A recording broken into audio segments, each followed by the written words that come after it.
एक और मेरा सवाल आ रहा है मन में कि नरोत्तम मिश्रा जी कह रहे हैं कि सर्वांगीण विकास करवाया है, सांस्कृतिक विकास करवाया है, हेमा मालिनी तक को नचवा दिया, और क्या चाहिए? क्या कहना चाहेंगे इस पर? नहीं नहीं, उन्होंने हेमा मालिनी को नहीं नचाया, वो तो रोज किसी ना किसी को नचवाते हैं।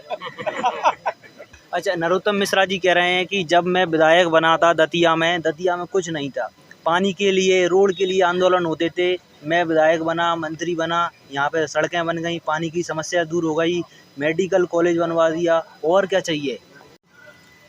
नमस्कार, ग्वालियर लाइव देख रहे हैं आप, और इस समय हम मौजूद हैं दतिया विधानसभा में, और गृह मंत्री नरोत्तम मिश्रा का गृह जिला दतिया माना जाता है। अपने आप में प्रसिद्ध विधानसभा क्षेत्र है और भी चर्चित रही है अपने अन्य अन्य कारणों की वजह से। और इस समय हमारे साथ मौजूद हैं राजेंद्र भारती जी, जो कि कांग्रेस पार्टी के द्वारा प्रत्याशी बनाए गए हैं। सबसे पहले तो स्वागत है आपका ग्वालियर लाइव चैनल पर। आपको धन्यवाद।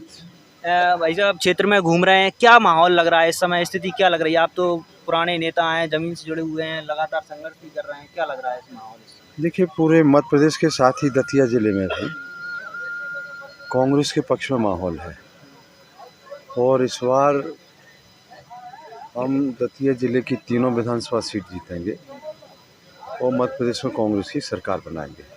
कांग्रेस की क्या वजह लग रही है कि कांग्रेस के पक्ष में ही माहौल है? वजह क्या है अभी? क्या समझ देखिए, रहे हैं? कारण तो दो तीन है उसके।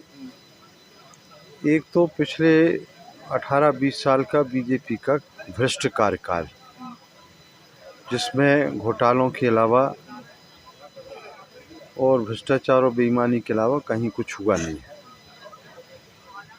और दूसरी बात ये है कि इन्होंने आम जनता को के जो मूल अधिकार हैं, उन मूल अधिकारों का हनन किया है। अच्छा, नरोत्तम मिश्रा जी कह रहे हैं कि जब मैं विधायक बना था दतिया में कुछ नहीं था।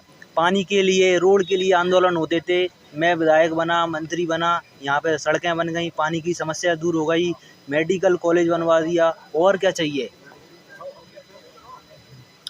अब तो यही चाहिए कि वो यहाँ से भाग जाएं। ऐसा क्यों करवा रहे हो आप? क्यों भगाना चाह रहे हो उनको? इसलिए भाग जाएं कि ये जितने काम आपने गिनाए हैं ना, या वो गिनाते हैं मन से, ये मन से केवल कहने की बातें हैं, लेकिन प्रैक्टिकली, व्यवहारिक रूप से उसका सब उल्टा है।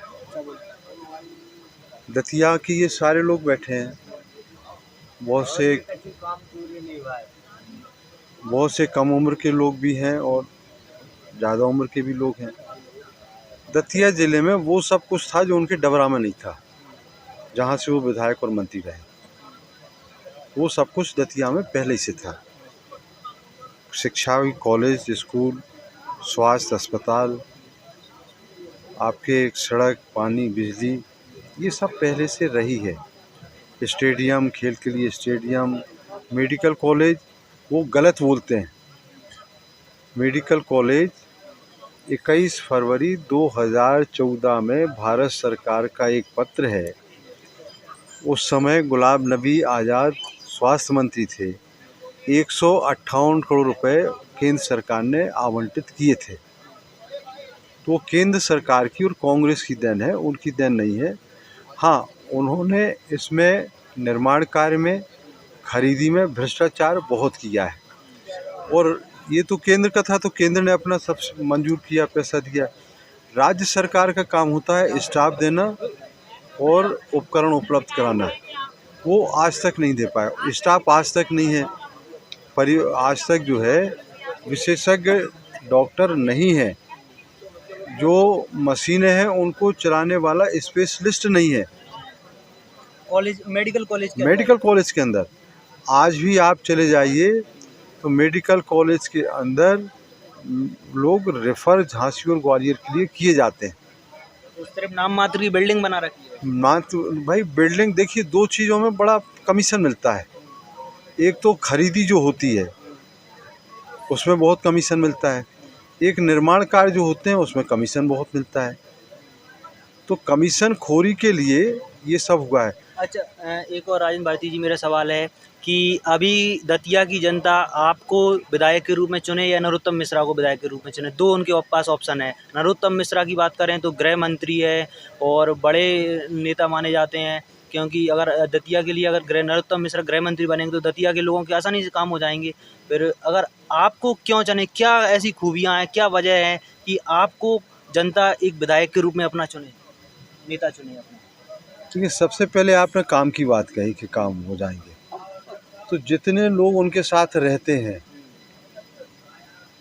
ठीक है ना, राजनीतिक रूप से जो उनके साथ रहते हैं, जिला पंचायत अध्यक्ष, जनपद पंचायत अध्यक्ष, नगर पालिका नगर पंचायतों के अध्यक्ष और भी उनके जो मुख्य पदाधिकारी कार्यकर्ता हैं, उनसे आप पूछ लीजिए कि यदि पुलिस साइकिल भी पकड़ ले, मोटरसाइकिल तो छोड़ो आप, साइकिल भी यदि पकड़ ले उनके रिश्तेदार की, तो फ़ोन उनको दादा से करवाना पड़ता है पुलिस के लिए, तब जो है वो साइकिल छूटेगी, मोटरसाइकिल छूटेगी। पूरा कंट्रोल है। पूरा कंट्रोल, जो वो होता है ना तानाशाही तरीका, वो उन्होंने सारे अधिकार केंद्रीकृत कर लिए हैं, अपने पास सारे अधिकार रख लिए हैं। ये अधिकार उनके कार्यकर्ताओं के पास भी नहीं है। तो इसलिए काम होने की बात तो किसी की है नहीं। जब उनके अपने लोगों के काम नहीं होते हैं तो आम जनता के काम होने का प्रश्न ही पैदा नहीं होता है। और दूसरी बात, आप किसी भी ऑफिस में चले जाइए, चाहे थाने में चले जाइए, तहसील में चले जाइए, नगर पालिकाओं में चले जाइए, नगर पंचायत में चले जाइए, कहीं भी बगैर पैसा दिए किसी का काम नहीं होता है। अब गृह मंत्री का जिला है, विधानसभा क्षेत्र है, एक अधिकारी कर्मचारी की हिम्मत कैसे पड़ती है कि आम जनता से पैसा ले ले? तो भ्रष्टाचार चरम सीमा पर है, बेईमानी चरम सीमा पर है, कामों की गुणवत्ताहीन चरम सीमा पर है, तानाशाही चरम सीमा पर है। हर चीज़ उन्होंने अपने कब्जे में करके रखी हुई है।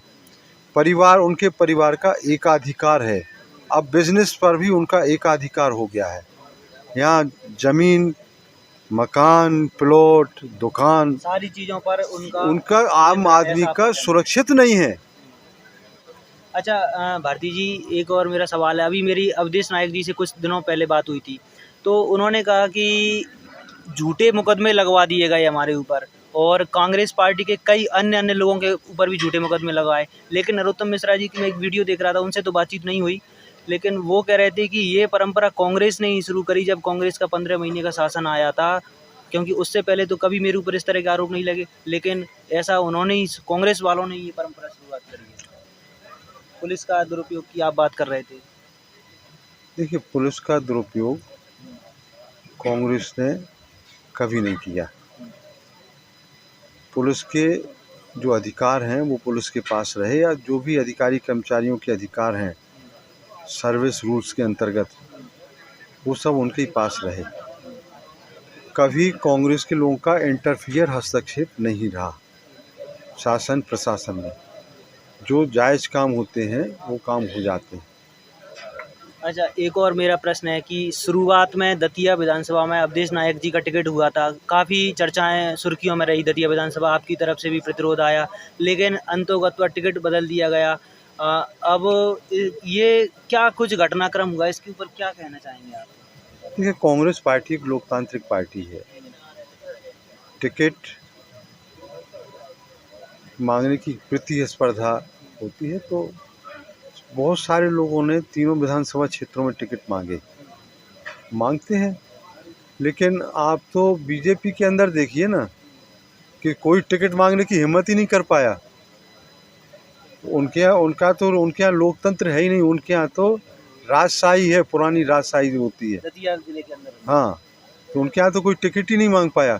और हमारे यहाँ आप देखिए कि अवधेश जी, राधे लाल जी, या और जो हमारे परिवार में आए, कांग्रेस परिवार में 2 महीने पहले आए और वो टिकट मांगने लगे, तो पार्टी के कितना बड़ा वो है, सोचिए आप। मैं एक ये जी, मैं एक बात करूँ कि जैसे मुरैना की बात करें तो वहाँ से अजब सिंह कुशवाहा का टिकट कटा, बाद में उनकी बगावत देखी तो उन्हें पार्टी ने टिकट दे दी। जैसे ग्वालियर में भी ऐसा मामला सामने आया, सुनील शर्मा के कांग्रेस के लोगों ने ही बगावत कर दी। लेकिन यहाँ पर एक कह सकते हैं अपने आप में अनोखा मामला आया कि यहाँ पर टिकट होने के बाद में टिकट वापस कर दिया गया और आपके साथ में खड़े हुए हैं और कंधे से कंधे मिलाकर खड़े हुए हैं। तो क्या कहीं कुछ सेटलमेंट की बात भी हो गई है, कुछ ऐसा हुआ है या फिर क्या कह सकते हैं इसका? देखिए अवधेश नायक जी का निश्चित रूप से उन्होंने सेक्रीफाइस किया है इसका कुछ और इनाम पुरस्कार मिलेगा? अब वो तो बड़े नेता देंगे उनको इनाम पुरस्कार। हम लोग तो मांग करेंगे कुछ तो बात हुई होगी नहीं, हम कमलनाथ लोग जी से या आपकी हाँ, अब वो उनसे क्या बात हुई है तो वो तो वही जाने, ठीक है ना। लेकिन हम लोग भी जिस तरह से अवधेश नायक जी सब कुछ भूल के आज कांग्रेस पार्टी का काम कर रहे हैं, हमारे साथ कंधे से कंधा मिला के साथ में रख के काम कर रहे हैं, ये निश्चित रूप से उनके लिए बहुत बड़ी बात है, पार्टी के लिए भी बहुत बड़ी बात है। कितनी जीत को लेकर आश्वस्त हैं आप, कितना कॉन्फिडेंस है इस समय अगर हम बात करें? देखिए पहले हम चुनाव जीतने के लिए 60% आश्वस्त थे। अवधेश जी हमारे साथ काम कर रहे हैं, हम 80% जीत के लिए आश्वस्त हैं। 80% आश्वस्त। 80%। और एक और मेरा आखिरी सवाल है कि आपको जिम्मेदारी मिलती है विधायक पद की यहाँ से, क्या कुछ मुद्दे रहेंगे, क्या वादे करना चाहेंगे जनता के लिए, क्या काम करके देंगे आप 5 साल? देखिए जनता के बीच में हमारी पार्टी ने मैनिफेस्टो जारी किया है, वो मतलब प्रदेश स्तर पर वही होगा। वही वही वही वही ठीक है ना।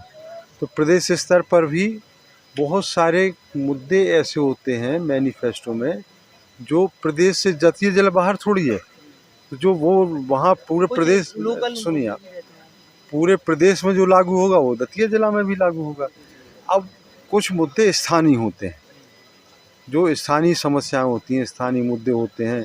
बहुत सारी जगह पे कॉलेज स्कूल नहीं है तो वहाँ कॉलेज स्कूल खुलेंगे, बहुत सारी जगह अस्पताल सुविधाएं नहीं है स्वास्थ्य की तो वहाँ स्वास्थ्य सुविधाएं, स्वास्थ्य सुविधाएं भी आई। मशीनें तो आई हैं लेकिन एक्सपर्ट नहीं हैं उसके, मशीनों के चलाने वाले एक्सपर्ट नहीं हैं बहुत सारे, तो वो सब हम लोग करेंगे। और जो डेवलपमेंट है वो डेवलपमेंट तो क्रमशः होता ही है, इसमें कहीं कोई दो राय नहीं है। अपनी जगह पे विकास होता है, विकास की अपनी एक गति होती है जो क्रमशः होता ही है। ठीक है। तो विकास भी होगा, अच्छा विकास होगा, जनता के काम भी होंगे और जनता निश्चित रूप से आज जो गुलामी की ज़िंदगी जीने के लिए मजबूर है, चुनाव के बाद आज़ादी की ज़िंदगी जिएगी, स्वतंत्रता की ज़िंदगी जिएगी, ये सबसे बड़ी बात है। विकास तो हम आपको बताएं, विकास तो अंग्रेज़ों ने भी किया,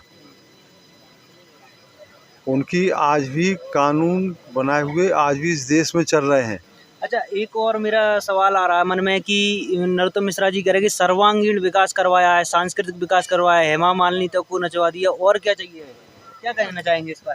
नहीं, उन्होंने हेमा मालिनी को नहीं नचाया, वो तो रोज किसी ना किसी को नचवाते हैं। अभी आपको पता नहीं है कि किस किस को नचवाते हैं वो रोज। अब आप गाने की बात है। अब उस जगह आप पहुंच नहीं जा सकते जहां वो नचवाते हैं, तो अब ये आप खोजिए इस बात को, आप जो है मीडिया से जुड़े हैं कि वो कहाँ कहाँ किस किस को नचवाते कह हैं। रहे थे कि बागेश्वर महाराज को बुलवा दिया, प्रदीप मिश्रा जी को बुलवा दिया, हेमा मालिनी को भी नचवा दिया, चारों तरफ के लोगों को खुश करने का प्रयास कर रहे हैं, धार्मिक हो चाहे युवा वर्ग हो। नहीं, ये वास्तव में उनकी बात से हम सहमत हैं कि उन्होंने सारे लोगों को नचवाया और जनता भी नाच रही उनके इशारों पे, लेकिन वो और उनका परिवार सुरक्षित है, बाकी सब नाच रहे हैं, परेशानी से घिरे हुए हैं और वो सुरक्षित हैं।